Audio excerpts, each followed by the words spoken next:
All righty, Old Roller Nation, welcome to the podcast. Awesome instructor, one of my personal heroes. I got all kinds of his instructionals and have learned tons from him. Super excited to share with everybody. Rob Biernacki. Rob, welcome to the show. Harrison, thank you so much for having me on, man. This is awesome. Super duper excited. As I was telling you before the show, I'm a little bit of a Rob Biernacki fanboy, and so I may geek out every now and then, and you're just going to have to forgive me for that, and my listeners will too. But this is a big deal for me. We usually start. Anybody who's listened to the show has heard this spiel, but I always pass it along to whoever we're interviewing. This podcast was created solely as a selfish endeavor.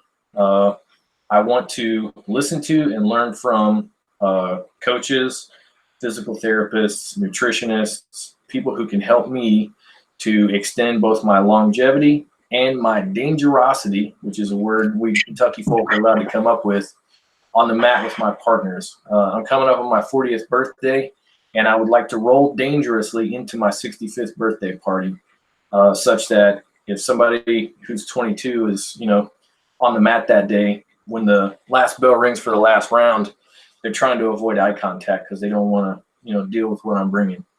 And that's a funny way of saying longevity is something I'm interested in, but not just like being on the mat. I want to be good on the mat as I age. And that's a really cool kind of way of approaching things, because I know personally, my reputation is one of a concepts guy. Maybe people know about me from leg locks or whatever. Like, I've got certain niches or topics that I'm known for covering within the jiu-jitsu community. One that I'm not very well known for is what I preach at my academy, which is that longevity is actually, like, it's a huge thing. Longevity, safety, training methodology that allows anyone who isn't, a 25-year-old professional athlete who's doing all the steroids in the world, anyone should be able to derive benefit from jiu-jitsu training if they focus on the right things with an eye towards longevity. So I'm really happy to talk about this stuff. Well, I know that you're not necessarily known for it, but a lot of this podcast is kind of working its way in concentric circles, in that I'm reaching out first to people who have had direct influence on me. So when I said I'm a fanboy of Rob Biernacki, I'm not lying. I basically have everything you've ever put out. And the reason is I travel for work, and it started with that, being in mind. My coach, I didn't have as much time with him as I would like. And so in order to accelerate my rate of learning, I had to have things to study on the road, right? And I found that your way of teaching, that conceptual framework that you create, helped me, especially early on with no athletic background, grappling or whatever, to be able to decipher what my coach was trying to tell me when I had him, but then also to reinforce those frameworks when I was working on the road, and I did. So that's kind of, that's really the feedback. And I before I get into that, like, the idea that I have fans is still a little bit surreal for me to really integrate into my brain, because I'm not a famous competitor. I don't have any particular competition accolades that I need to be overly proud of. I do think I'm a pretty good coach, and I do think I'm a pretty good communicator. But the extent to which this material has gotten out there and reached people is still pretty mind-boggling.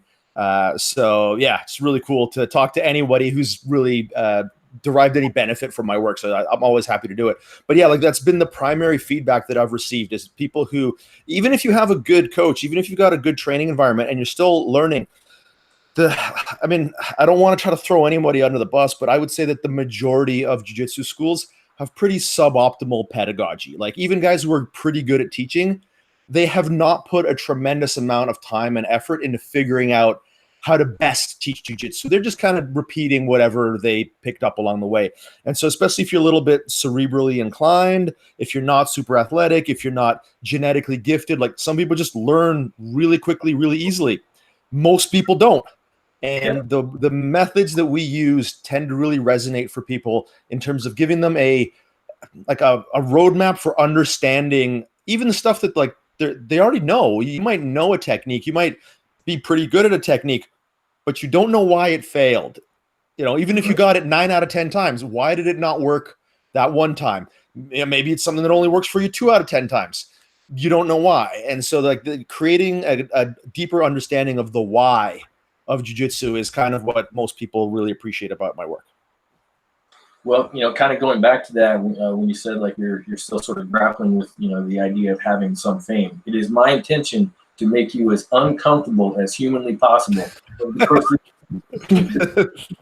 That's not going to be difficult because, like I said, I'm still struggling with it. Well, I can understand, where you're coming from, but what you said there really, I think, goes right to the heart of it when you said you don't have a tremendous amount of like, competitive accolades or anything like that. But there's a lot of competitors, that I admire and that I have followed or that I have, studied their film or whatever. But the tools that I used to study that film were partially derived from, things that were taught from your instructionals. So even if I'm studying, I like a lot of the Lucas Leitch half guard, and so I'll watch a lot of his competition, things. A lot of the analysis tools that I use to understand, the sort of subtleties of it come from analysis tools that were, handed down from Biernacki. So the reason that I would bring you on the podcast, partially, obviously, I'm very interested in the longevity, but it is to expose other people to that, to say like, hey, these tools, you don't have to use it. Like, let's say I'm not using anything that I got from the back attack instructional, but the tools that I gathered through that instructional, I may use, in the half guard that I did.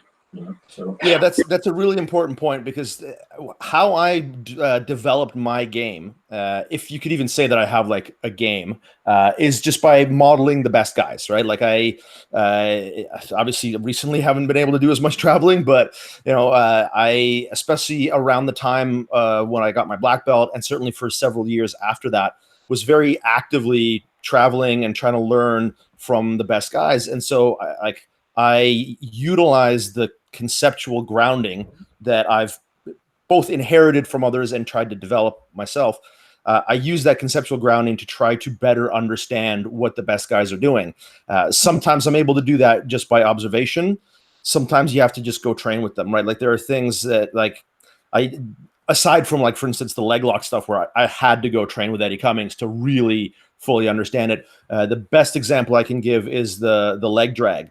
And I mean, I have watched the Mendez brothers do the leg drag, teach the leg drag ad infinitum. It wasn't until I trained with Kayotera and felt how he did his leg drag that I was really able to get a good feel for, or a good understanding for what was going on. And then once I felt it, I could reverse engineer it through the concepts that I use. So it's not always possible to do the reverse engineering on your own, but to the degree to which it is possible, that's what I'm trying to provide people. Again, whether they use the specific aspects of a game that I might endorse. Like I'm not a big spider guard guy. I don't endorse it. I don't think it's a good guard to play for longevity reasons. I think it's really bad for your body. But if you wanted to take the tools that I give people conceptually to understand jiu-jitsu and just rewire their brain for it, you would be able to better understand the spider guard and hopefully play it better. Like I know I've had instances where guys who do play spider guard come and visit my gym and I talk to them about spider guard and afterwards they're like, oh man, I actually am better at playing. But so I don't play the guard very much, but I give them some insight into what's mechanically going on, what's conceptually going on that allows them better insight into a game that they are actually probably better at than I am. So yeah, those perceptual tools, those lenses that we give people, allow them access to different games and different growth rates for their own game that they wouldn't otherwise have. Yeah, I think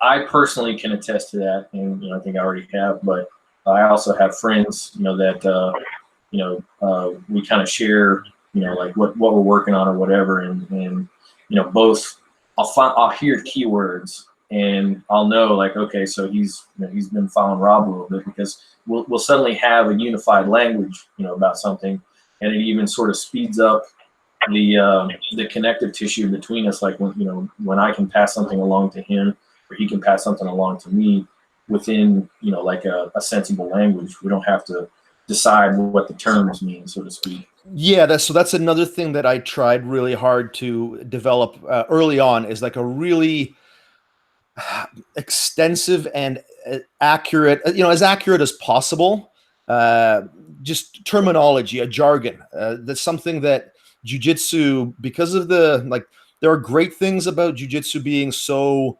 decentralized. Like, we don't have a governing body. We don't, like, there are fantastic things about that. When it comes to development, something being grassroots or ground up is much better. And when it comes to evolution, it's definitely better. Like, if you look at what's happened to judo because of the International Judo Federation, it's terrible. They've ruined the art because they've created a top-down approach that has stifled just huge aspects of the game. So it's great that we don't have that in jiu-jitsu. But the limitation of not having a more top-down kind of control is that everybody uses different terminology. Right? Yeah, you talk about a sweep, it's called that sweep. Oh no, it's called this sweep. Oh no, it's called, and then you've got like the 10th Planet guys, which are renaming stuff that already has a name, which I think is completely idiotic, but whatever. So to have really, never mind naming techniques, but understanding just, again, the concepts, things that so many people take for granted. I use the example of the word base. If you go into 100 jiu-jitsu schools and ask 100 instructors if they know what base is, every one of them will say yes. But if you challenge them to give you a specific definition of base, a lot of them will give you a really incoherent definition, or a tautology, a circular reasoning, right? Like bases being hard to move. Well, no, that's a consequence of good base.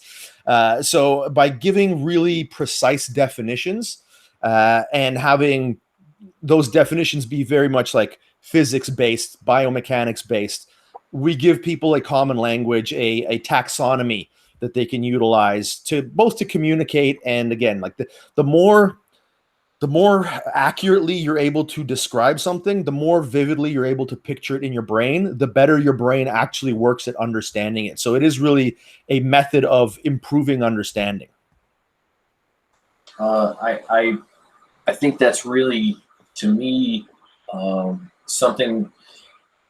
It's rare within, I would say, young athletic activities, and jiu-jitsu is fairly young, and is, as a sport, as an activity that has wide proliferation. To have like a set down, just like you said, taxonomy of terms, like an understanding of what things mean. But it helps, first off, in communication, but secondly, just like you said, in the middle of the role, I have found, as I have developed, and I'm very young in my grappling journey. I've been doing it almost 5 years. I just got a purple belt before the shutdown.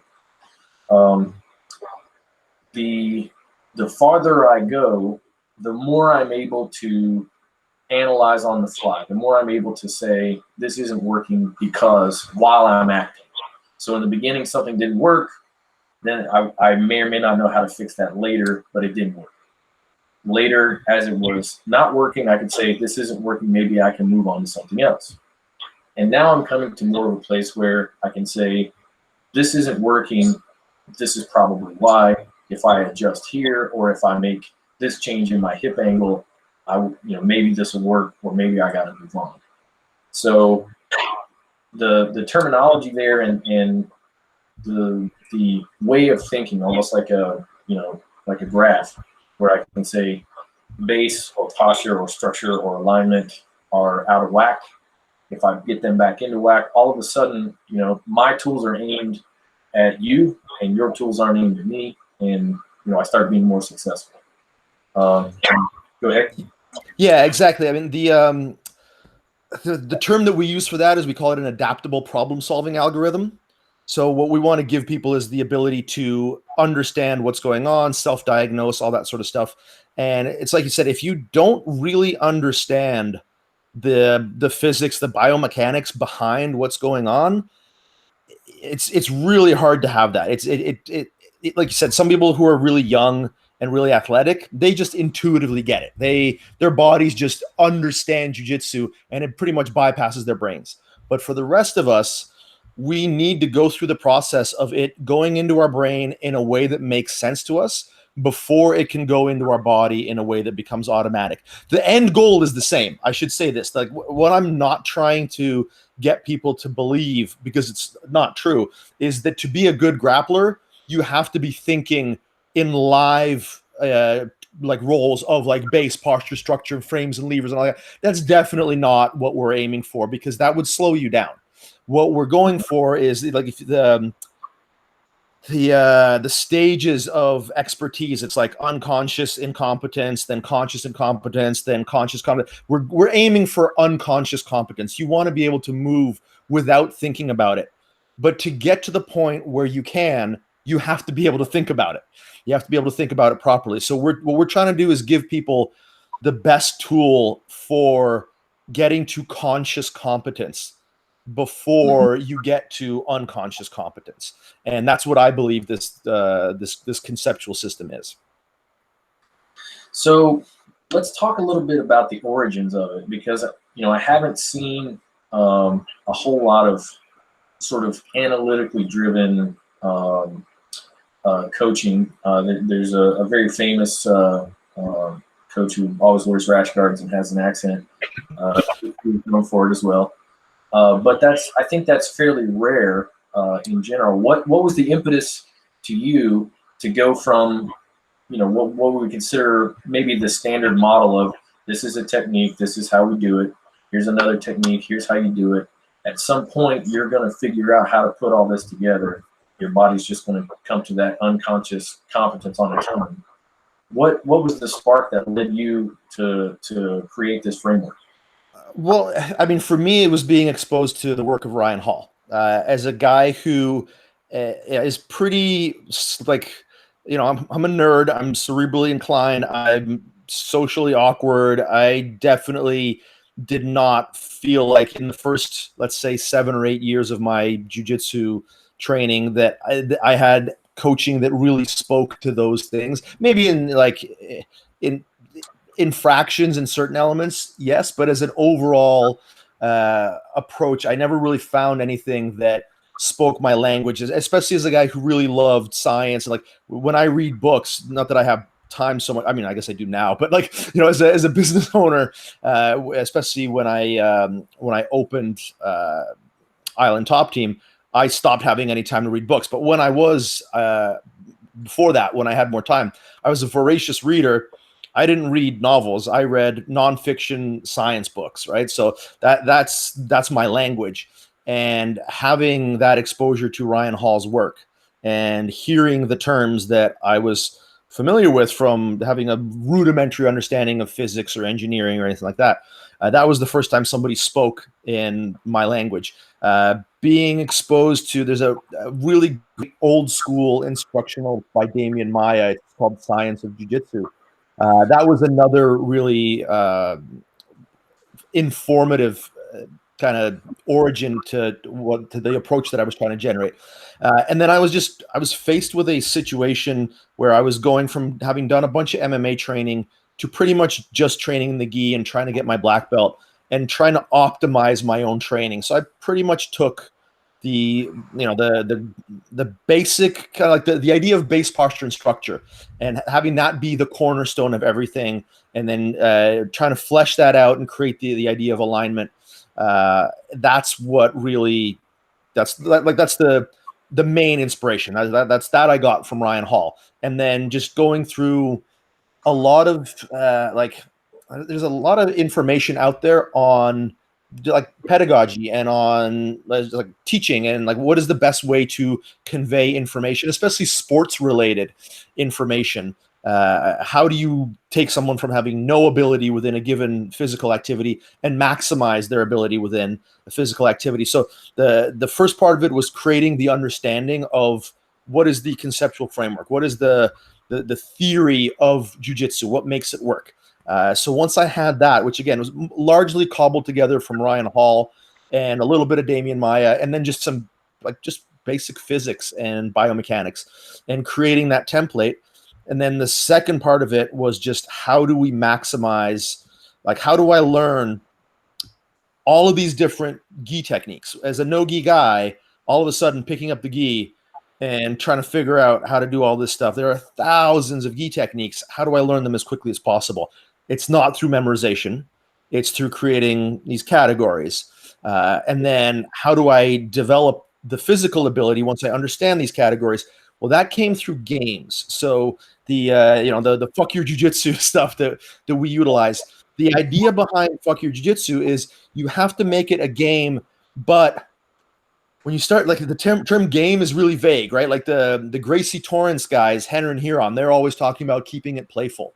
That's not what I'm talking about, because that offers no explanatory power. That just keeping it playful is it's an interesting way of saying do bad jiu-jitsu. When you see people flow roll, they're generally doing bad jiu-jitsu. People flow roll, they allow an entry into an armbar that would never work in a million years. And then that guy allows you out of the armbar by doing escapes that wouldn't work in a million years. Everyone's just going at a really reduced rate of technical ability. They're not really applying their highest order of technique. They're dialing it down so that people can do all these movements. So usually when I see people flow roll, unless it's just there are exceptions to this. There are guys who can do it and still be super technical. But a lot of times when you see people doing again, keeping it playful or flow rolling, it's just bad jiu-jitsu. So the idea is that when you're using games, you're still trying to execute optimally. You're trying to do whatever your goal is within the game. That's again, if let's just take fuck your jiu-jitsu sweeping as an example. So if we were to just start a roll and I told you, hey man, you try to sweep me, I'm going to try to stop you from sweeping me. And we didn't introduce any other parameters. If I just want to be Brendan Schaub and palm you in the forehead over and over again for 5 minutes, you're never going to sweep me. Now, are either of us going to improve at jiu-jitsu? God. I think I've lost your mic. You hear me? Not yet.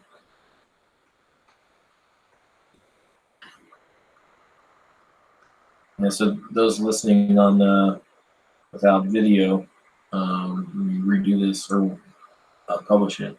Rob's putting his mic up again. Don't hear you still.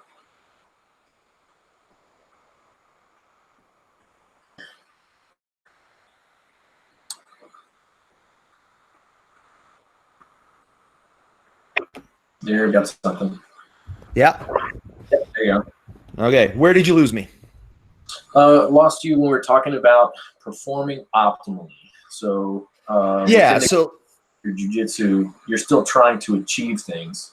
Yeah, exactly. So the idea is if we set really specific parameters for the game, in the case of fuck your jiu-jitsu sweeping, the parameter is I'm not allowed to flee and I'm not allowed to pass.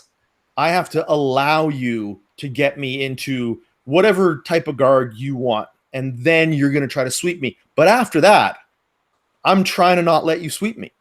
And so this allows you to focus on trying to sweep me to the best of your ability. And it allows me to focus on defending sweeps at a certain point where I'm actually vulnerable to being swept. But because we're not rolling, because we're in this kind of narrow territory, we can be playful and we can actually explore a lot of different options. And then obviously my state of mind will determine how severe I am about it. So for instance, if I'm rolling as a black belt with a blue belt, I'm probably going to let them go 80 or 90% of the way into their sweep before I start defending. But if I'm rolling with another black belt, I might only let them go 20 or 30% of the way into this. So you can set the parameters as you like, and having that sort of like sandbox to play in. Allows you to explore aspects of your game, and it allows you to, again, to problem solve on the fly. You've been given the tools, you understand levers, you understand base, you understand center of gravity, you know all these things. And so now you're just playing with those things.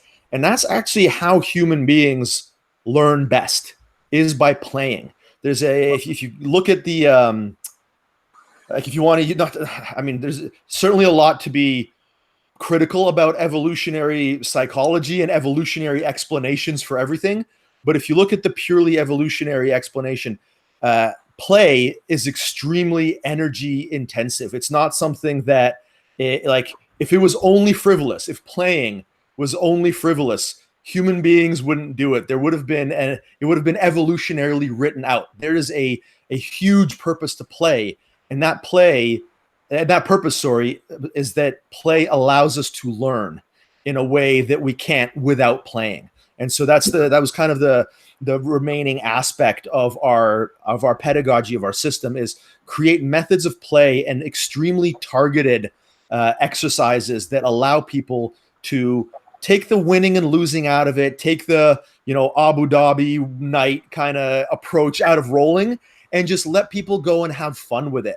And allow them to develop the skills that are frankly otherwise really difficult to teach. I know in my experience from people who visit my gym, which if we can talk about the visiting student program at some point, that'd be great.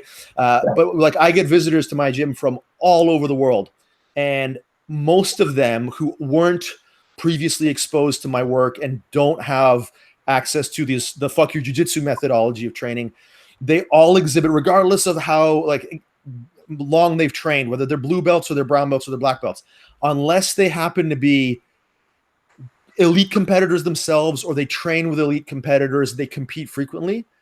Any kind of average hobbyist person, they have huge deficiencies in their game around defending sweeps, around guard passing and guard retention, because those are things that are very difficult to train in a rigid, regimented curriculum. They tend to be viewed as intangibles. And so that was a huge part of my development process. Is I wanted to become good at the things that I saw all the guys that I trained with who were really good. Like, every guy who goes to Abu Dhabi is really fucking hard to sweep. It's really, they're really good at certain things. And then a lot of guys who are also black belts but aren't high-level competitors are not good at those things. And that, like, the explanation for me is simple as to why that is. It's because as a competitor, you will just find a way to develop those things because those things matter. As a non-competitor, being hard to sweep inside the gym, who cares? It doesn't matter. If you're not giving up 2 points, who cares if you get swept a lot? If all you, like most people who do jiu-jitsu who don't compete, the only thing that matters in terms of keeping score is the tap. So if you're just kind of tough, you're hard to tap, that's all that really matters to you. You'll find that everyone that's been doing jiu-jitsu for a while is probably pretty good at like defending bottom side control, is probably pretty good at re-guarding afterwards. They're tough to put away, but the guard retention, the sweeping, all those intangible skills that all competitors have, they're not intangible to me, but in the overall community, they're intangible precisely because the best way to learn them is through games. From a lot of the people that we've interviewed, something that we've come to is a concept of sort of delineating between drilling, positional sparring, and rolling, and setting parameters, just like you said, within Fuck Your Jiu-Jitsu, is very similar to the language that Matt Thornton uses, which he calls drilling within the kind of SBG nomenclature. And it's a live training within a specified domain, and you can't leave that domain. And then if you do, like let's say we're training, one person's trying to sweep the other, if that sweep occurs, we restart. And we can either restart or we can analyze, how did this happen? So we can say, hey, I swept you. The reason I swept you is because I was able to, get you to lean a little bit this way as you came back, or usually bring you this way. So it becomes conversational. And something that you touched on that I think people intuit, but you've kind of codified in the concept of games. Almost everybody, if they've been doing jiu-jitsu for a while, has a partner in their club that is just super duper fun to roll with. You can just see them like they're just it's like their lights are going on. They're just super happy to roll together, and they have a great time. And it's like they don't give a shit who taps the other. They just get after each other, right? Like I said, most of the time we intuit that and we find a partner that we can do it with. But fuck your jujitsu may be a way of being able to spread that and to make consequence-free, practice occur across a broad range of partners, as opposed to that one or two that you just have this great chemistry with. Yeah, that's an interesting way of putting it, because one of my goals, obviously the origin of all this stuff was me trying to find the quickest and most efficient way to get good at jiu-jitsu, at the things that I wanted to be good at within jiu-jitsu. But as I opened my club and as I started teaching, and then as I started to get more notoriety as an instructor, and part of my, sort of like the first part of my mission was, let's help spread conceptual jiu-jitsu. The next part became, how do I help people teach the same way that I teach? Because the concepts are great, and the way that I interpret techniques might be really useful for someone, but if I can't turn around and give somebody the tools to learn the same way that I learned, then that it's still limited. Like I said, I'm not the only guy who teaches concepts. It's still not the standard, but it's growing. There are more guys out there that are teaching conceptually than ever before. Although I would say it's still a pretty significant minority, but it's growing. I think generally the community is starting to embrace the idea that this is a better way.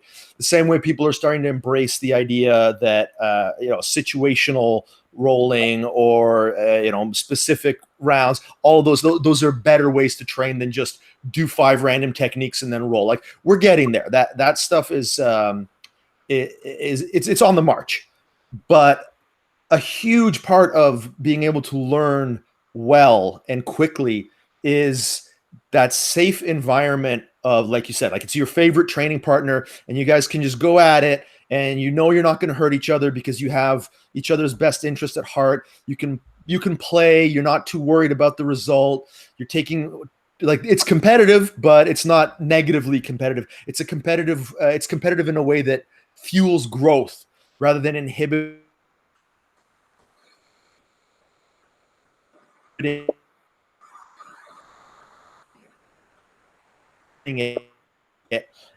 partner. It's trying to codify how to be safe. It's trying to codify how to play in a way that optimizes everyone's growth. So I spend a lot of time at my academy. I would say half of my job is teaching jiu-jitsu, and then the other half is teaching people how to learn jiu-jitsu. And a huge part of how to learn jiu-jitsu is actually how to be a good training partner. Because if all you're worried about is your own growth, you're actually not going to learn as quickly as you would otherwise, because you won't be taking the sort of care of your training partners that is necessary for everyone to benefit. And so much of the stuff that we do is about codifying and instructing people how to be good training partners, so that, again, you can go with anyone in the gym and have that similar experience that you're describing with a favorite training partner. Yeah, that's there. Just like what you said, the sensation of being competitive, but in a way that is positive. My coach uses the language. He says, like, competitive but not combative. So we want to get after each other, but we want to get after each other in a way that is completely supportive. Like, it's partial. The role's partially for me, but it's also partially for you, and I have to be willing to have that give and take. The longevity side of this is that, from talking, like I said, to a lot of very high-level coaches and physical therapists and people who are much more intelligent than I am, is that when you take away consequence, if I take away, well, let's say as a purple belt, I am in a fucking jiu-jitsu scenario where I start in the mount against a black belt and we're in the gi. There's a reasonable chance, if I'm pretty good at staying there, that it's going to be difficult to get me out, and I might actually score a tap against the black belt. The consequence of that, if we were just in a free roll and we start, and I take him down, I pass his guard, I come to cross side, I transition to mount, I get a submission. The consequence of that emotionally is very high. But if we're just playing this goofy game where I start with a tremendous advantage, the tap is still there, but suddenly the consequence has changed. So now you, as the better practitioner, so if you and I are rolling your black belt, if I get lucky, you can just be like, hey, it was fucking jiu-jitsu. Like, I got caught, whatever, Yep. Versus the consequence, ego-driven consequence to like this whole other scenario that, potentially could turn, a lot of different ways. Yeah, and like the word ego is an interesting one because like everyone, we've heard the term, leave your ego at the door, and that's such a common phrase you see in jiu-jitsu, like train with no ego.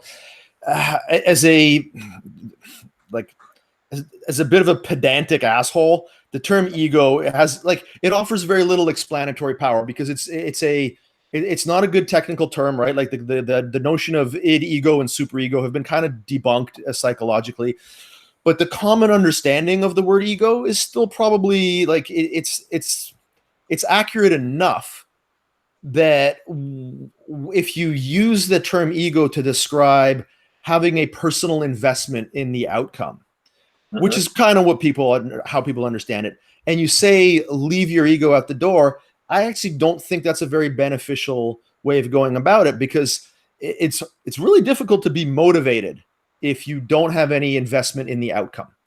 So what I try to encourage my students to do, and how I want them to approach it, is I want them to invest all of their ego, whatever they are trying to put into the endeavor. I want it to be directed towards how do we maximize our growth.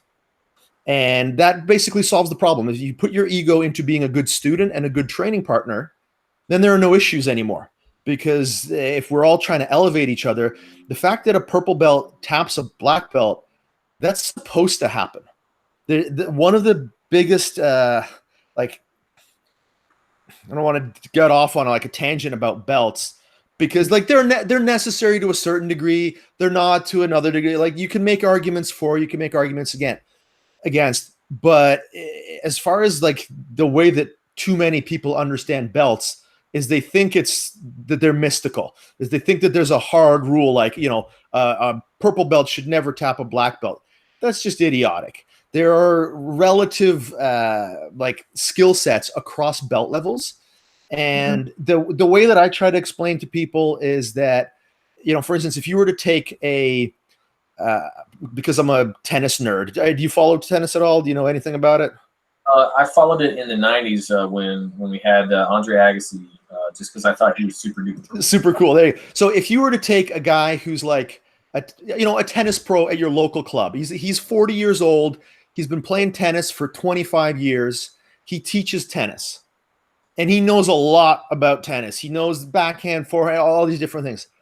And then he has a game against this young, up-and-coming 16-year-old phenom tennis player who has an unbelievable serve. Who's going to win that match? It's going to be the 16-year-old phenom with the unbelievable serve because his fitness is better, because he's got this one thing that he's just dialed in, and he's a superior athlete.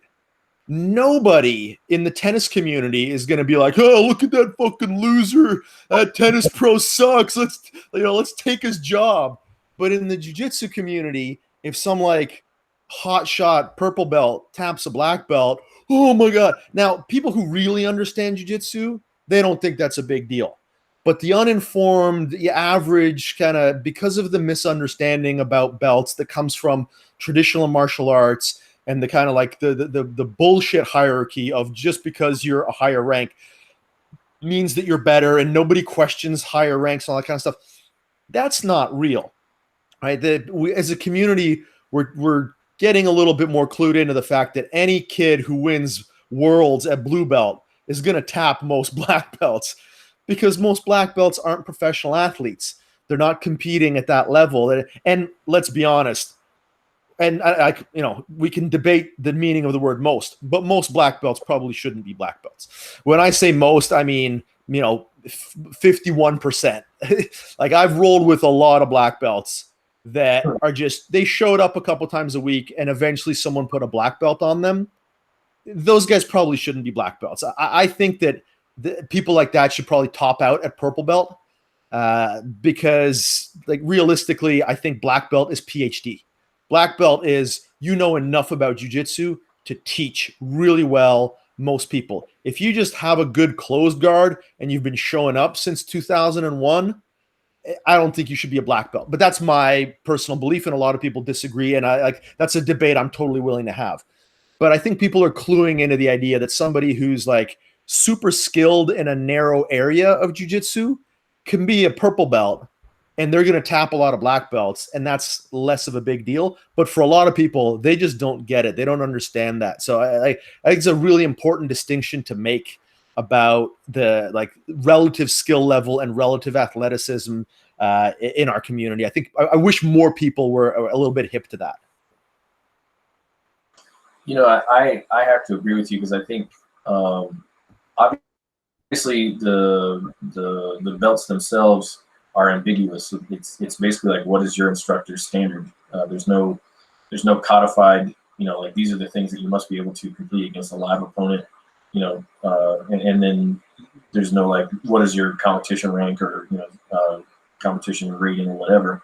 It just comes down to, like, how does your instructor feel about it? So there's definitely some purple belts running around that are scary as hell. And just like you said, if a blue belt wins blue belt worlds, they're gonna run through a whole lot of black belts. That's just they're totally. tough dude. And the flip side to that, that a lot of black belts shouldn't be black belts, is that a lot of blue belts should actually be purple belts, and a lot of purple belts should actually be brown belts, et cetera, et cetera. So, like, we've got this weird kind of inverted structure where, because of the, like, and I don't want to turn this into a screed against the IBJJF, but the IBJJF has, like, sorry? I said, are you trying to give me a bunch of hate? Well, it's inverted the like the motivational structure, where people are now motivated to keep certain people at a lower rank than they should be, while at the same time, on the other side of it, and the non-competitor side of it, elevate people above the rank that they should be at. So we're creating these, like, the opposite ends of the spectrum, where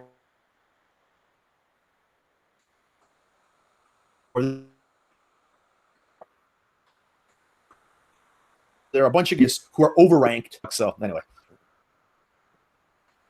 Well, I certainly, like I said, if there is no actual standard, if it's ambiguous, then it can be, whatever any instructor feels. So there's really no way to, make to analyze and say, well, this is correct or incorrect. It's just kind of like, well, this is how we do it, and that's obviously troubling.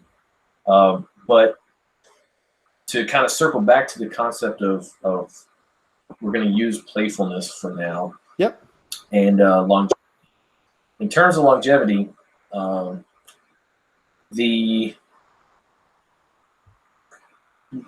say our athletic attributes, they taper off and begin to go down over time.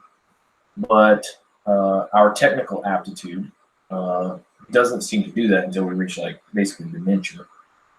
And so if it has, I don't want to sound like I'm theorizing. Basically, like, the interviews that I've given, the thing that I'm coming to is that skill acquisition is a very valuable use of time versus winning. So, like, let's say you're just like a really, really good blue belt.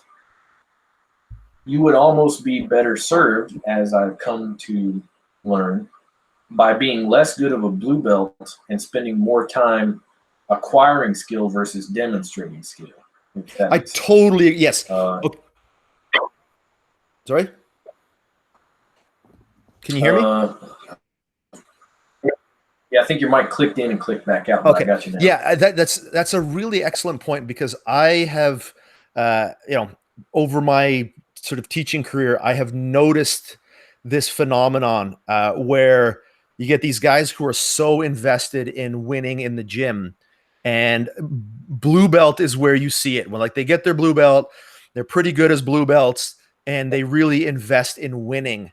And the guys that do that they're the guys that have that ceiling of like, they're guys that I don't think will ever get past purple belt. And it's those guys who are like, oh, I got my game, I got my things I like to do, and they succeed against my training partners in the gym, and they do this and they do that. And then every role has to be a war. Every role is with the goal of executing their A game and winning in the gym. And those guys, absolutely, like that's a guy who can, at my gym, if you train like that, you can train for 10 years and you're not going to have a black belt. You're still going to be a blue or a purple belt. Whereas I've got like I've awarded, in terms of like local students here, I've given out 3 black belts. One was somebody who was already a purple belt when they started training with me, but my 2 homegrown black belts, guys who went from white to black with me, did it in 6 years.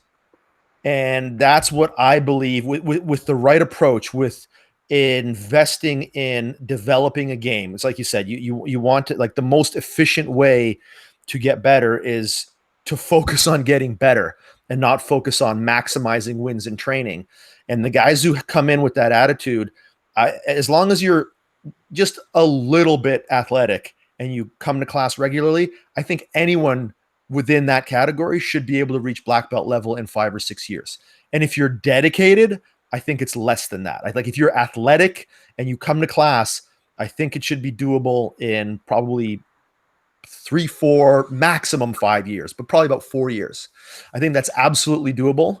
And it just comes down to the right mentality for training on the part of the individual, and the right environment for training that's created by the instructor.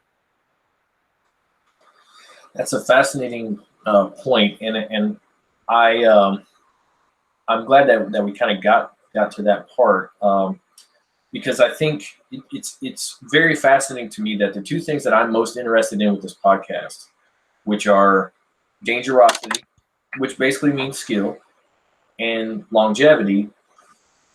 Most people feel, and experts, I'm not talking about like, some dumb purple belt from Kentucky like myself, that those 2 are actually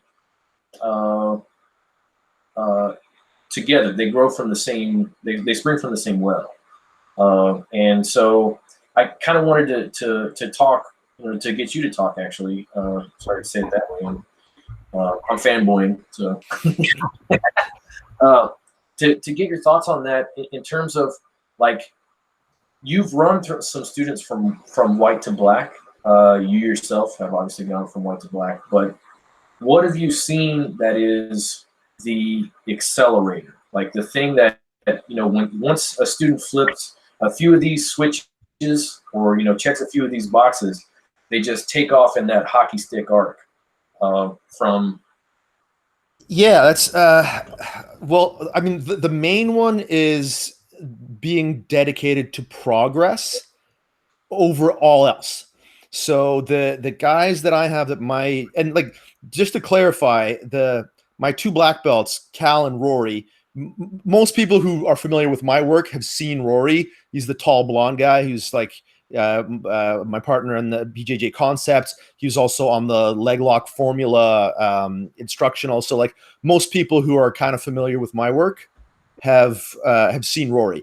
But both Cal, who teaches my kids program and a lot of the adult classes at my gym, and Rory, these are 6-year black belts that could have very easily been. I think I'm. Are you still there? Okay, yeah, I'm no. So you're still here. You hear me? You're the image just froze, so I wasn't sure if I still had you there. So yeah, these are guys who got their black belts in 6 years, but they could have very easily been 4-year black belts. And like, these are guys who got their black belts in 6 years as basically hobbyists, like guys who trained 3 times a week, sometimes 4 times a week, not training in any kind of like overly dedicated fashion. And in particular, Cal probably lost a year or two to training in a really inefficient fashion where he wasn't primarily focused on developing certain things. He was really going down a particular rabbit hole. He wasn't coming to class that much. And the same thing goes. So these are guys who both, as quote unquote hobbyists, in other words, not elite athletes, not competitors who are training 6 days a week, twice a week. These are guys who just spent significant periods of time focusing on progress and development as their highest goal. Got black belts in 6 years with, like I said, without taking the route of being a like crazy competitor who trains all the time. Rory did it faster than Cal simply because he was more devoted to the notion of growth and progress. So basically the outline that I give my students is really specific as to what you need to do and what you need to know to be a blue belt, to be a purple belt, to be a brown belt, to be a black belt. The curriculum that we have is very well thought out. It's very progressively designed. It gives you all the tools that you need. But if a student isn't willing to take ownership of their own training, isn't willing to, come to me and say, hey, Rob, where am I at on this? Where am I at? Like, I know that to get my purple belt, I need to be able to do pressure passing and movement-based passing. Which part of that do you think I need to like? Basically, Rory consulted me constantly. Where am I at on this? Where am I at on that? And just went as like balls to the wall on development. He does more fuck you jiu-jitsu rounds than anyone else at the academy. He plays with every belt rank. He rolls with everybody, and he rolls with an eye towards developing very specific skills. And that's really the biggest. If you're talking about what's the tipping point, it's when someone does that. When somebody fully embraces, whether it's my methodology or someone else's, if they just grab a bunch of Danaher DVDs and they're just like, man, I'm going to work on this shit. Or they get, Ryan Hall's material, anything that's legit, anything that's by, a good instructor that will give you, and you go and you have either from that instructor or from your own research, you have a conceptual grounding for how to troubleshoot. As long as you have that, as long as you know that you're doing legit jiu-jitsu and you know how to troubleshoot it, if you embrace the notion of I'm training to get better at this stuff, I'm training to get better at these specific skills, it's the growth is exponential. And as soon as you get somebody who has any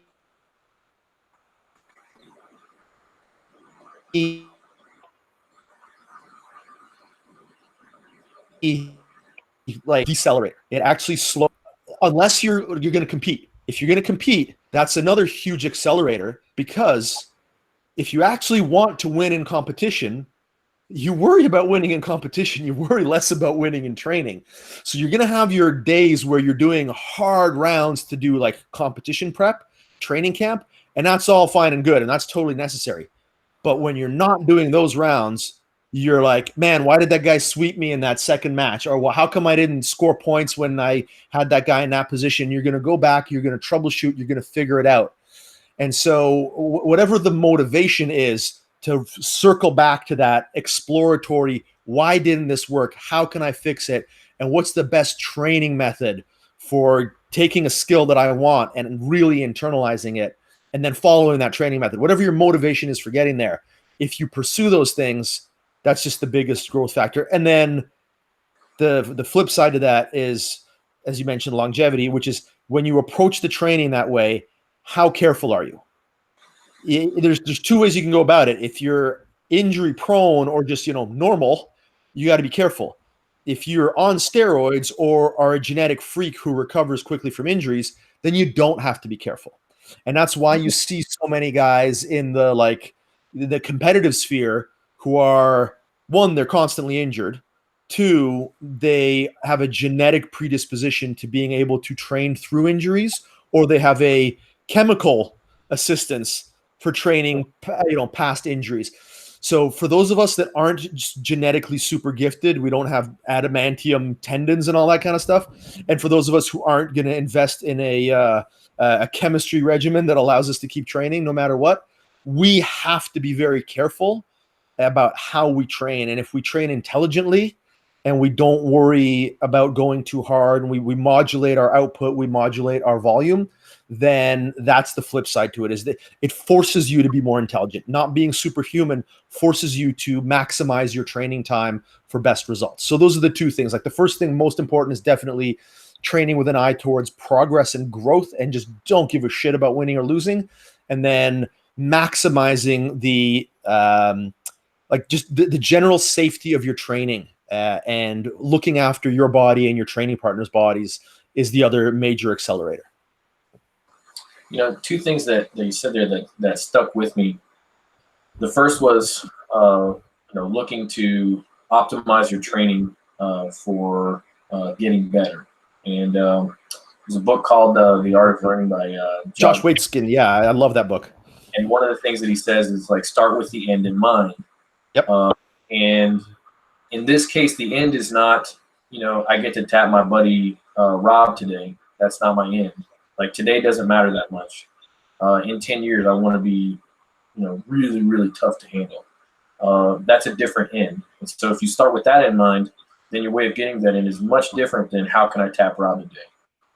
Yeah, and that's something that, again, I think that's a culture issue in jiu-jitsu, which is, I would argue that most people who train, their main goal is, how do I tap my buddy today? Right. That is their goal. And when I introduce people to my school, we have an intro that we offer every student, every new student that comes to the door. Myself or one of the instructors will sit down with them and talk to them about what is training going to look like. We're going to introduce them to the concepts, to our pedagogy, our methodology.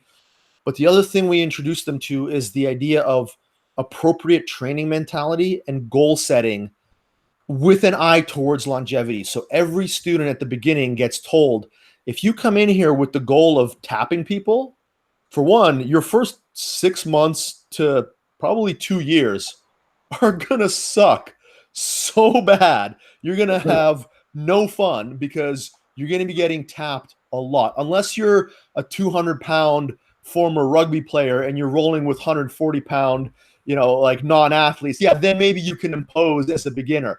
But outside of those kinds of outliers, if you're just a regular person and you start jiu-jitsu, you're going to get your shit pushed in on a regular basis, and you're going to hate life.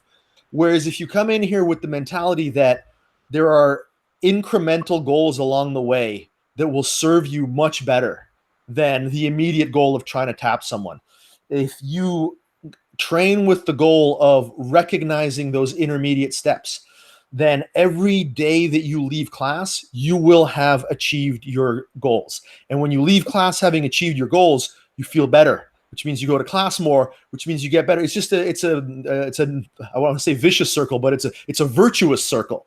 Yeah, exactly. It allows you to get more motivated because you're succeeding, and success means recognizing that your posture was broken. Success means replacing a frame when somebody eliminated. Success means you recognize the lever and you denied someone access. And those little victories are what allow you to grow much better. And down the road, you become much better because of it. So it's really important that people understand what the process of getting good is. And that's why I'm such a huge advocate of hobbyists getting access to the best training. Because one thing I've been accused of in the past, and probably still am, is being an elitist and be like, well, yeah, you only want the best jiu-jitsu, and like some people just want to show up and roll with their buddies, and who gives a shit if they go to a school that doesn't have very good training? Well, I would argue that the person who shows up once or twice a week, it's even more important that they go to a good school and get good training, because they've got less time to get good, and things are more fun when you're getting good at them as quickly as you can. Somebody who's really dedicated to jiu-jitsu, They could go to a shitty school and they'll become good because they show up 6 times a week, and they'll go on YouTube and they'll get instructions. They'll do everything it takes. So someone like that, they'll get good in spite of being at a bad school. Whereas the average person who trains a couple times a week can train for 5 years at a bad school and they're going to suck horribly, which is why I want to spread this methodology to more places. And, you know, there's another thing that has come up a lot that you kind of touched on when you talked about what in our school we call an on-ramp, which is like a, you know, it's almost like a discussions. But it sounds to me like you are setting the cultural norms and the things that that you want the culture to incentivize from day one. So we all know, you know, schools that have like 4 or 5 really badass purple belts and above, and then everybody else that comes in quits because they get clubbed like a baby seal. Yep. And nobody tells them much, and it's like that's a factory for survivorship bias. Like, there's gonna be some dudes that'll come in that are naturally tough, and they'll either A, find a way to be physically successful because of athleticism and things like that, so that they'll be able to stay, or B, they'll just have such a grinder mentality and be lucky and or genetically gifted enough not to get injured that they'll become really tough after a few years because they've just been, you know, pounded on for skill. But yeah, there's a quote from Chris Howder where he says it's not who's best, it's who's left. And that quote gets celebrated a lot. And I actually kind of hate that quote because it encourages that kind of, like you said, that grinder mentality and that survivorship bias.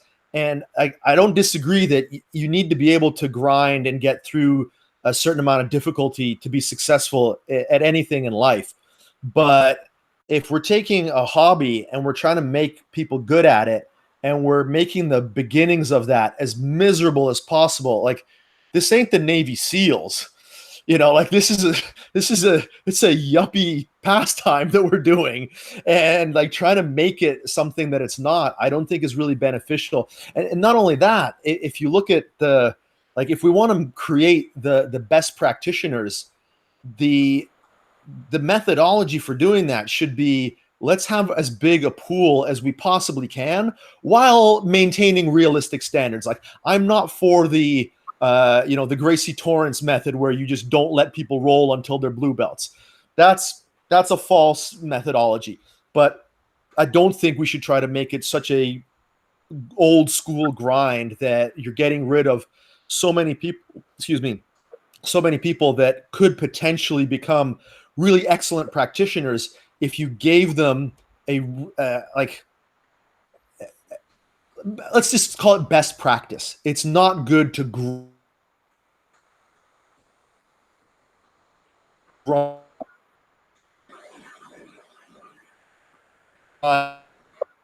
people a pool of training 2 years in at 5 years in, so that we can maximize our own qualities because we're getting to train with so many good people. You know, I think I hope that I'm attributing this quote correctly because I haven't been able to find it. But I watched a video, an interview, and if I get this wrong, I apologize to whoever actually said it. But I believe it was Rafael Lovato talking about how he was able to win worlds training in a gym where it was him and then a bunch of white and blue belts. And what he basically said was, you're not going to get a world-class black belt role out of anybody that's a white or a blue belt. But everybody on the mat has something that they may have a natural affinity for or an interest in or something that they get pretty good at. And so his job was to assess everybody on the mat and find out what do they have that they're pretty good at, spend as much time in it as he could, and also help coach them up so that he could say, you know, Brian over here, for whatever reason, as a blue belt, he has a really good De La Riva guard. Well, I'm going to spend every roll with him in his De La Riva guard, and then when it's over, I'm going to tell him every way that he can get better at it so that he gets closer and closer to, you got me? Okay, I think I've lost your mic. I was proselytizing, so I apologize for that.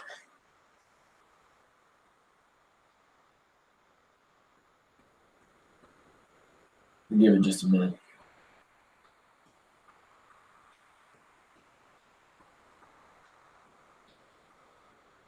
Nothing yet.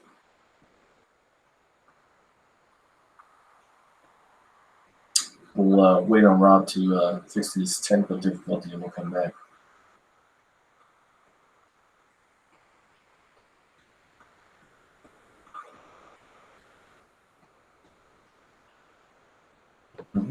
How about now? Gotcha. Sorry, it appears that every so often I've got to unplug my mic and plug it back in. So sorry about that. That's okay.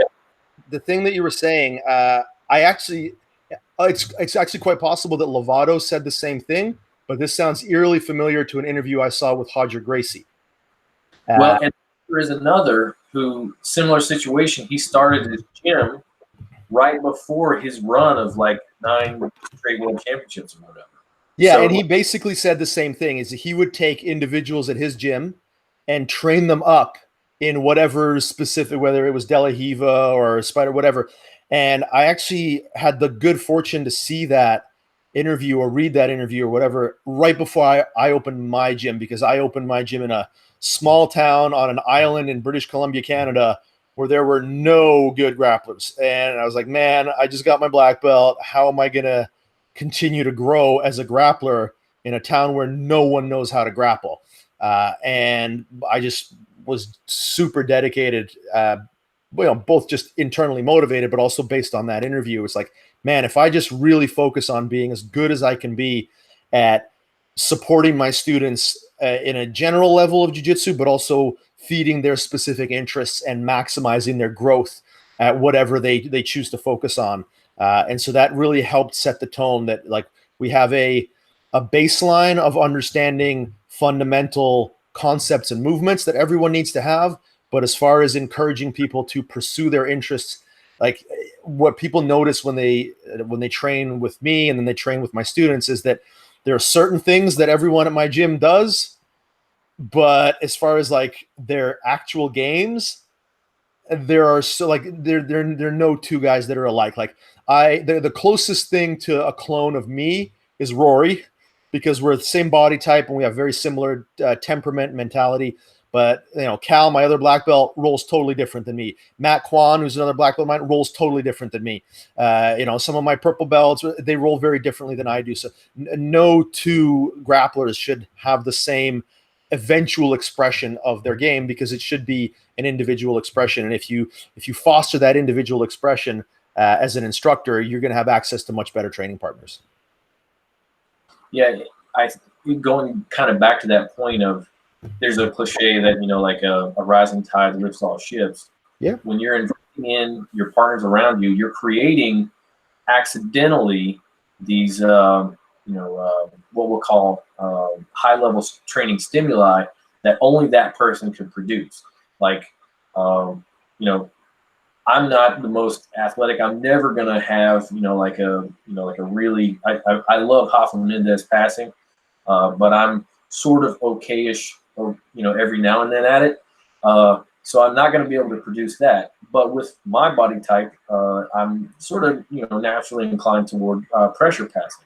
And so, my coach, just if he invests in my pressure passing will invest in him, because he'll have to deal with it and get better at, the pain in the ass that is my pressure passing. Exactly. So I think we've covered a lot of the elements that I wanted to get at, and I've added a new thing to the podcast. So because I'm a Rob Biernacki super fan, and I just want to make you so uncomfortable, you're going to be the first to try this. So hopefully it works. It may be bullshit. I don't know. We're gonna give it a shot. So we're gonna call it top 3, bottom 3. Okay.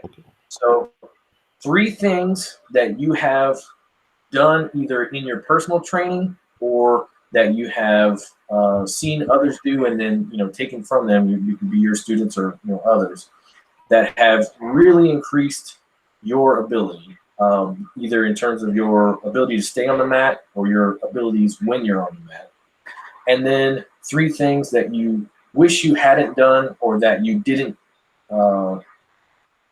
maybe pass on well enough. Like, hey, look, with your students, for example, like, I wish I would have got these things across to them early. Right. So, I mean, the top 3 things that I do, I mean, we talked extensively about fuck you jiu-jitsu, but basically having that approach, having this approach to create games that allow you to have fun while developing intangible skills is by far the best thing that I do on the mats. It's allowed me the greatest amount of development, like in terms of, I'm so much better as I'm 43 or 44. I'm actually not 100% sure right now. Time has just kind of stood still for the last 6 weeks. But like, I am getting better so much faster now than I did when I was in my 20s. The first 8 years that I did jiu-jitsu, I didn't get better nearly as much as I did in the next couple of years. Like, my growth continues to expand, and I credit it to that. So that's by far the number one thing, is just learning how to take that kind of aggressive winning mentality out of the equation and just roll for development and for fun. As a older grappler, giving up on the idea that I'm going to roll every day is probably the second thing, is like just making peace with the idea that if I'm feeling a bit beat up, I'm just not going to roll that day. I might do some drilling. I might do, like, finding something else that's productive that isn't going in and rolling has been honestly the thing that's allowed me, like, now that I kind of know how to maximize my time when I'm on the mats, making peace with not getting on the mats with the goal of rolling has allowed me to continue to grow. And then if I had to pick a third one, it's definitely going to be doing some kind of whether it's conditioning or prehab or rehab for injuries. Like, when we're not in this period of, like, corona induced stasis, when I am training, I have a physio that I see every week, whether there's something wrong with me or not. I have a physio that I see every week. So I've taken the approach of investing in my body and in preventing injuries, in treating. If I've got something that's a little bit sore, it gets sorted out right away, rather than, it's a little tweak, who cares, I'll keep training, and then 6 weeks later you blow something out and then you're off the mats for a month. So I've really invested in, whether it's doing yoga or, again, strength and conditioning, anything like that, doing whatever it takes when you're not on the mats to make sure that you can be as healthy as possible on the mat. So I'd say those are the top 3 things. And I mean, the bottom 3 would just be inverting that and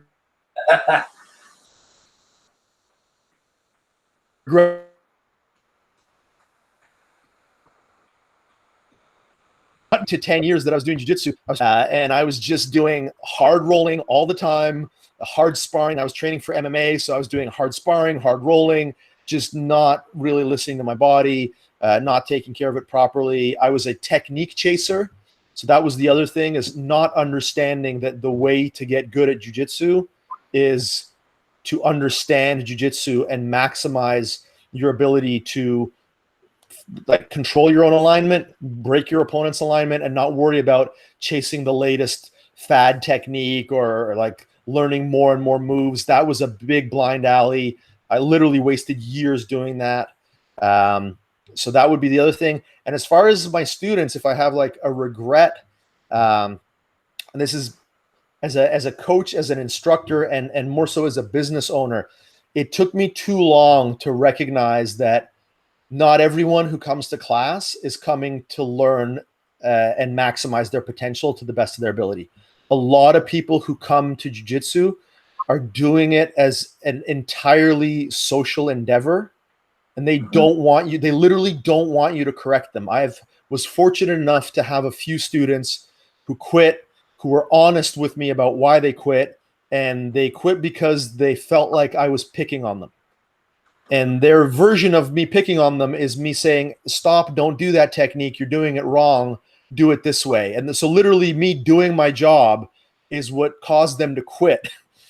And I don't know how many people actually quit for that reason, but there is a segment of the population that is much bigger than I would like it to be that are showing up to jiu-jitsu class literally because it's a social activity for them.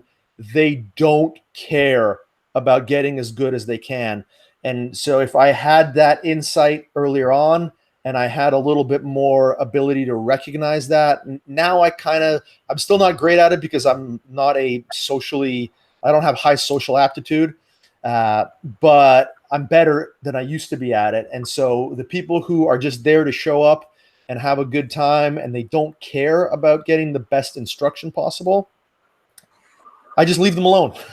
I don't give them as much, I legitimately, and that's something that I'll probably get even better at over time.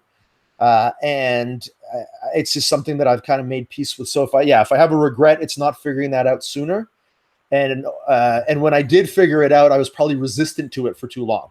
I probably was like, well, no, fuck those guys. Like, they should want to be good at jiu-jitsu, like, screw them for not wanting. Well, people want what they want. And as a business owner, if you're not giving people what they want, you're not going to be as successful. So I don't live in San Diego. I'm not going to have people who want to be world champions come into my gym. If I want to be successful as a business owner, I need to make sure that people recognize or that I recognize what people want when they come into my gym. And as I've gotten better at giving people what they want as students, I've gotten more successful. So that's definitely a bottom three kind of thing for me.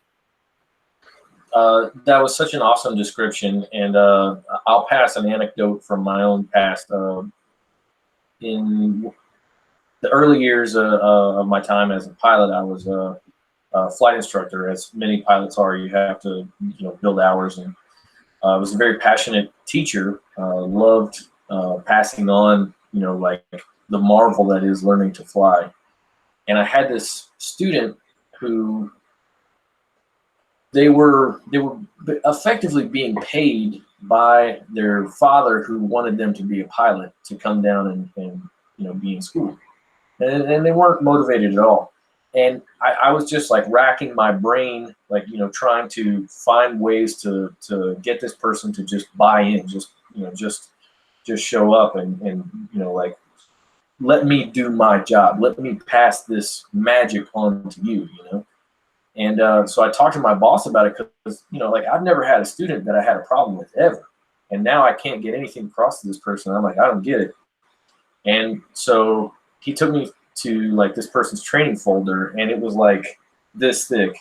And he's like, this is somebody who's not trying to learn. So what you do with this person, the reason I gave you this person is because you've been working so hard. I knew you kind of needed a break. So what you do is you're just building time. Like, all you're doing is letting this person fly and have fun. And, like, that's all we can do for them. And it freed me. Like, just all this anxiety and stress and just like ripping myself apart inside because I wasn't passing this thing off effectively. Suddenly I was just like enjoying flying around, like beautiful Florida sunny skies, like with this person who turned out to be pretty cool. It's just like they weren't supposed to be a pilot, but their dad was like, you're going to be a pilot. So like we became really good friends, but I was like this whole time thinking, oh man, I'm just, I'm just not getting it. But it really was that I wasn't getting what this person wanted. When you said that, it just like took me back like 13 years to that just being free.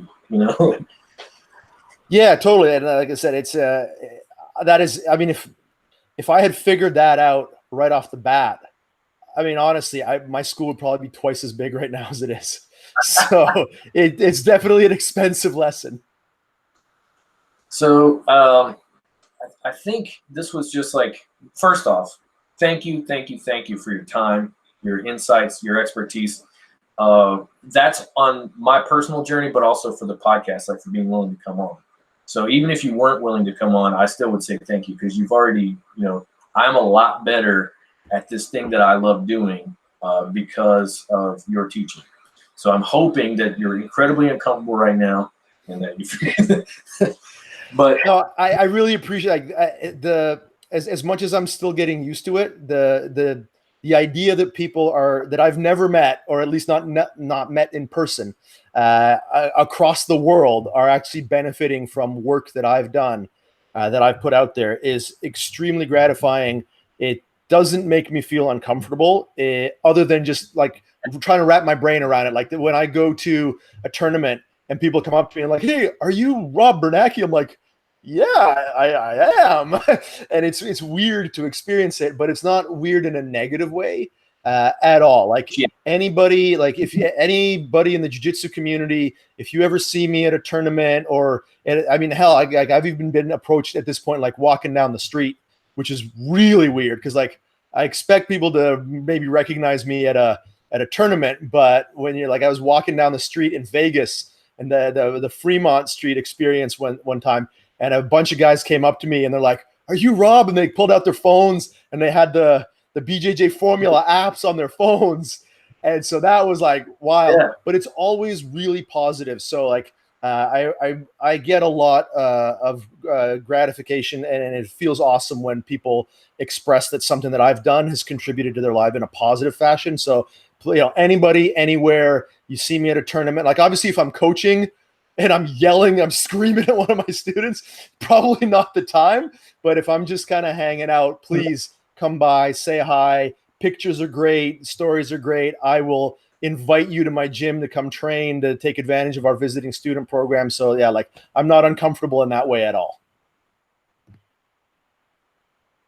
Well, shit. Now I feel like a failure. uh, so to sort of wrap up, if you want to give just a quick blurb about how to get in touch with you, and also let's talk about the visiting student program, and then we'll let you get back to doing whatever it was that Rob does during COVID. Studying jiu-jitsu. Yeah, so I mean, if anybody wants to get a hold of me, my school website is islandtopteam.com. That's for people in Nanaimo, British Columbia, Canada. If you're interested in training, that's the way to get a hold of me for that. If you're interested in my teaching methodology and you want to learn from me outside of that town, then bjjconcepts.net is my online academy where you can learn anything I've put out through grapplearts.com with Stefan Kesting. You can find on Grapple Arts.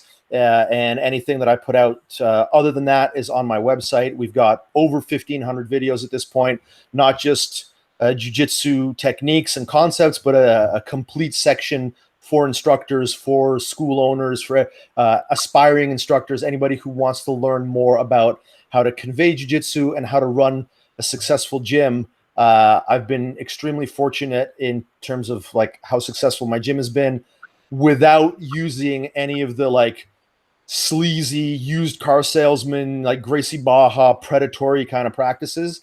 And I share all that stuff. And even if you don't want to subscribe, if you're just like an owner or an aspiring gym owner and you want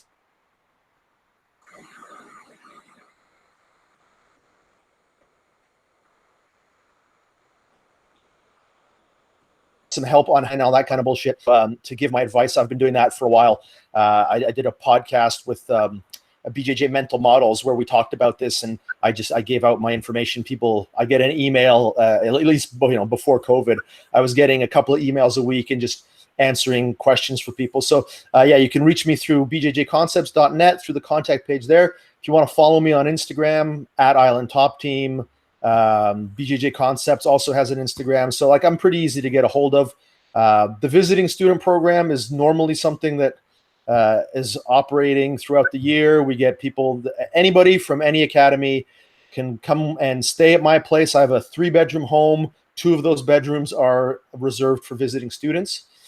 So I host people from all over the world. You can come here, stay for free, and train for free for a week. I don't know when that's going to happen again. Like we had a bunch of people booked for the summer and for all this kind of stuff. We've had to cancel all that because of the pandemic. So if you're interested, once things get back to normal, we'll make it happen. But I can't promise when that will be. It'll probably be quite a while after my gym reopens and we are open to the public here in my hometown. before we actually reopen the visiting student program. So I can't promise when it'll happen, but I can tell you it will happen at some point in the future. Well, once again, Rob, I just can't thank you enough for your time and your insight. Like I said, it's been just fantastic to hear from you and learn from you, both in general and this evening on behalf of the Old Rollers. My pleasure.